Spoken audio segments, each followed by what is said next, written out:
je ne voulais pas faire vivre à cette entreprise tout ce qui est difficile dans notre entreprise. Qu'on avait essayé des choses et que ça ne marchait pas, que ce qui avait le plus de sens pour moi, c'est de respecter profondément qui ils sont et d'être d'abord à leur service pour qu'ils continuent leur histoire et leur chemin.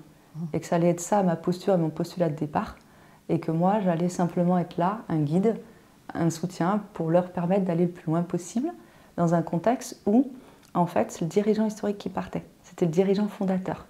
Donc c'était pas rien, vous voyez, il y avait une bascule, c'est-à-dire leur père, leur fondateur partait, se retirait, ils allaient être confiés à un inconnu quelque part. Et donc en fait ma conscience c'était de dire je ne vais pas décider à leur place ce qui est bon pour eux. Je vais les accompagner pour les aider à trouver ce qui est bon pour eux, en fait. Voilà, donc c'était plus un état d'esprit, envie de vivre profondément l'aventure avec eux, profondément, différemment la relation managériale, et essayer d'autres outils, d'autres pratiques. Voilà, c'était ça qui m'a animée, et ça a vraiment été un point de bascule pour l'organisation, parce qu'on m'a beaucoup observé dans cette expérience-là. Et c'est cette expérience-là qui, quelques mois plus tard, a fait que Olivier Clanchin m'a appelé et m'a dit j'ai besoin que tu viennes faire la même chose au niveau du groupe en fait. Donc il y a eu un appel de la part du président actionnaire pour étendre. Ça c'est le premier point. Et le deuxième point, la contrainte, c'est qu'en fait au moment où je dis enfin oui à Olivier, parce que j'ai pris mon temps, voilà, je n'avais pas de notice, donc je n'avais pas de tableau Excel, j'avais pas de... Donc j'ai avancé avec l'énergie du moment, au feeling, avec les sensations, avec des test and learn, etc. Et donc j'avais dit à Olivier, je te dirai quand je sens que je peux les laisser et que je peux les laisser continuer un peu sans moi, quoi, que le pli est pris. Et puis ce fameux été où j'ai fait un retrait personnel, où ma raison d'être pour les années qui viennent est apparue, je reviens vers Olivier, j'avais depuis 9 mois la demande de la directrice générale. Et donc, symbolique les 9 mois. Oui, c'est symbolique, c'est rigolo.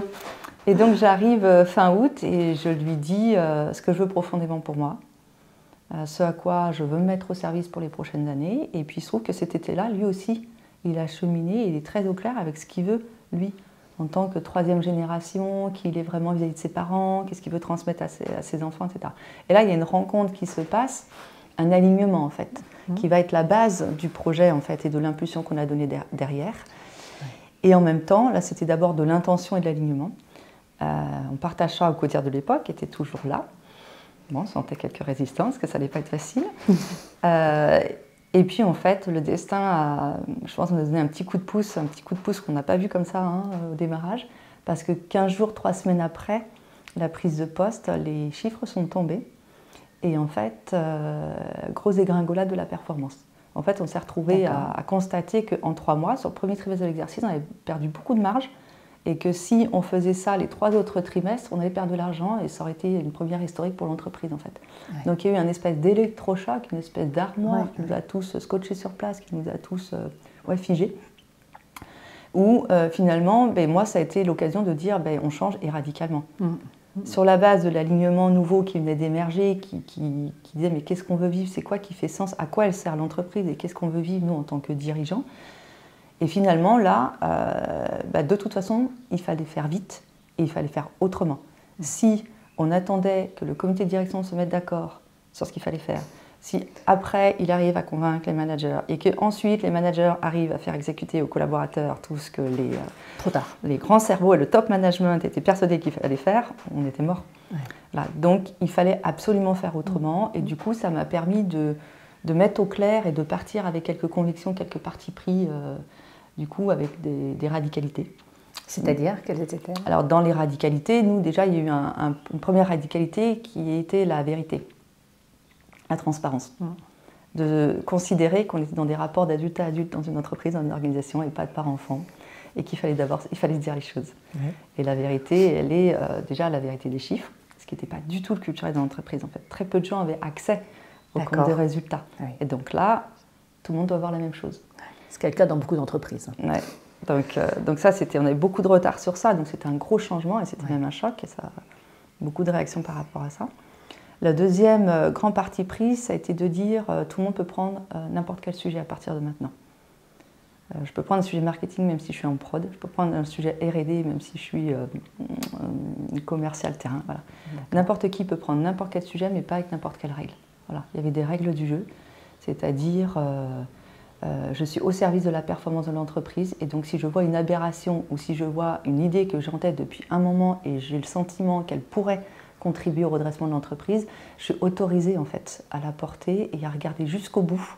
Est-ce que ce que je crois ou le diagnostic que je vois, est-ce qu'il est avéré? Donc me confronter à quelques éléments diagnostiques. Bien sûr. Ce que je crois qu'il faut faire, combien ça coûte? Est-ce que je pense que ça peut obtenir? Est-ce que j'arrive à démontrer que j'apporte de la valeur? Et surtout, je reconnais que je ne sais pas tout, donc je me confronte à l'avis des experts, je mesure mes impacts, etc., etc. Donc il y avait des nouvelles règles du jeu pour des prises de décision rapides et pour favoriser en fait l'initiative, la mise en autonomie et la mise en responsabilité. Voilà, ça c'est deux exemples de changements radicaux qui a fait d'ailleurs que je me suis retrouvée à chanter toute la ligne managériale en fait pour aller vite.